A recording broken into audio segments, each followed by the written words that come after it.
Tornado. A cólera dos céus.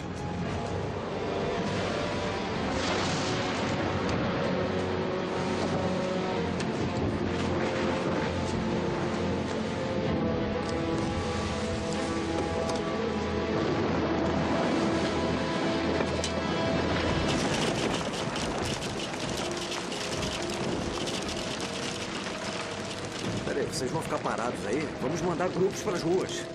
Precisamos de material para o noticiário. Vamos!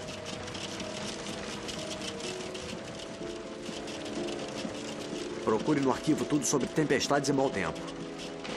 E ligue para a central climática e pergunte o que está vendo. Tá bom. Não, pode deixar. Eu faço isso. Não podemos perder tempo com coisas corriqueiras.